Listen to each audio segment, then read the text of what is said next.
ব্যক্তিগত পর্যায়ে আমার কোনো এজেন্ডা নেই, আমার প্রশাসনে কোনো এজেন্ডা নাই, নয়কার না অবশ্যই নাই। এখানে যারা আমরা বসে আছি, আমরা প্রত্যেকের রাষ্ট্র নির্বাচন চাই। এখানে যারা আছেন আপনি সবাই কমিশনদের মধ্যে একটা কমন গোল। আমরা যদি এখন এই তুলনামূলকভাবে এই টেম্পোটা ধরে রাখতে পারি, নিরাপত্তার বিষয়টি একটি আপেক্ষিক বিষয় আমরা চেষ্টা করতে থাকবো, সারাক্ষণই চেষ্টা করছি। বেশ কিছু উল্লেখযোগ্য পদক্ষেপ নেওয়া হয়েছে, আপনারা দেখতে পেয়েছেন, এটা বিস্তারিত আমাদের রিপোর্টে আছে, নিশ্চয়ই দেখেছেন। কিন্তু ফার্দার আলোচনাও দরকার। আপনারা সবাইকে সহযোগিতা আমাদের প্রয়োজন এবং সবাইকে নিয়ে এটি উত্তর কীভাবে আরও ভালো করতে পারি সেটি নিয়ে যে কোনো রকম পরামর্শ আমরা গ্রহণ করতে পারি।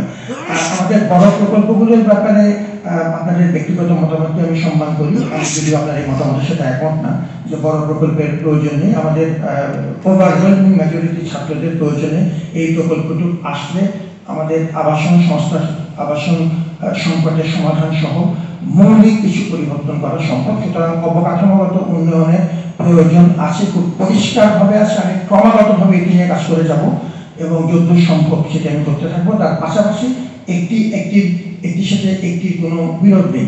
ওটার সাথে আমার নিরাপত্তার বিষয়, আমার অধিকার রক্ষা করার যে বিষয়, সবগুলো পাশাপাশি চলবে। আমরা নানাবিধ সীমাবদ্ধতার মধ্যে চেষ্টা করে যাচ্ছি। ব্যক্তিগত পর্যায়ে আমার কোনো এজেন্ডা নেই, আমার প্রশাসনে কোনো এজেন্ডা নাই, নয়কার না অবশ্যই নাই। এবং আমরা কোনো কাউকে নির্দিষ্ট কোনো পৃষ্ঠপোষকতা করবো না, করবো না, ফিনিশ, দ্যাটস ইট। আমরা চেষ্টা করছি সবাইকে নিয়ে এই কাজটা করতে।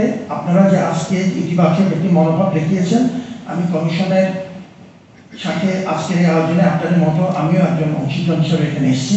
আমি আপনাদের এই ওভারঅল আজকে যে স্পিরিট, এটা আমাকে খুব আশান্বিত করেছে এই নির্বাচন অনুষ্ঠানের ব্যাপারে। কমিশন ভালো জানবেন, ওনারা কোন সময় স্পেসিফিক ডেটটা ঘোষণা করবেন। যেহেতু আমার সাথে তারা আলাপ করেছেন, আমি শুধু একটা বিষয় বলতে চাই যে ডেটের ইলেকশনের যে বিষয়টা, সেটি একটা নির্দিষ্ট উইক বলে দেওয়া আছে।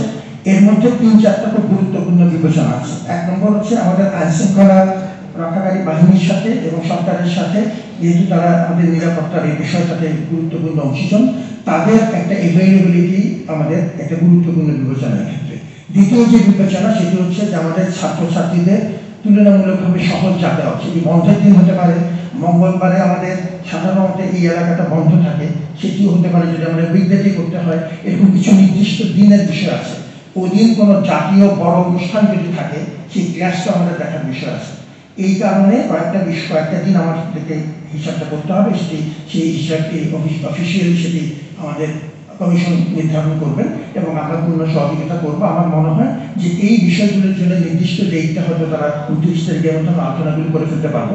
29 তারিখের ব্যাপারে তো অলরেডি আপনাদেরকে পরিষ্কার বলা হয়েছে। তার 3টা কারণ। একটা হচ্ছে আমাদের ভোটার তালিকা চূড়ান্তকরণের বিষয় আছে, এবছর কিছু বিশেষত্ব আছে। 22-24-25-এর বিষয় আছে, আমাদের 18-19-এর একটা বিষয় আছে এবং আমাদের এর মধ্যে কিছু ওই ফৌজদারি অপরাধে যুক্ত কিংবা নিষিদ্ধ ঘোষিত ছাত্র সংসদ যুক্ত এরকম বিষয়গুলো আছে ভোটার তালিকা। সুতরাং কিছু সময় একটা লাগছে। আমার মনে হয় অত্যন্ত রিজনেবল। 29 তারিখ তারা করবেন। আমরা তাদেরকে আবারও অভিবাদন জানাই, আপনাদেরকে আবারও ধন্যবাদ জানাচ্ছি।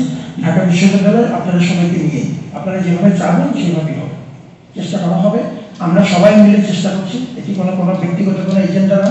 যেহেতু সবাই আমরা এই ব্যাপারে একমত যে আমরা এই নির্বাচনটি আমাদের জুলাই স্পিরিটকে একটা সম্মান জানানোর উপায় হিসেবে এটি আমরা করতে চাই। আপনারা সবাইকে সাথে নিয়ে আমাদের যাবতীয় সীমাবদ্ধতা আছে, স্বীকার করছি, সেই সীমাবদ্ধতার মধ্যে আপনাদের সহযোগিতা প্রয়োজন এবং সামনে এগিয়ে নিয়ে যেতে চাই।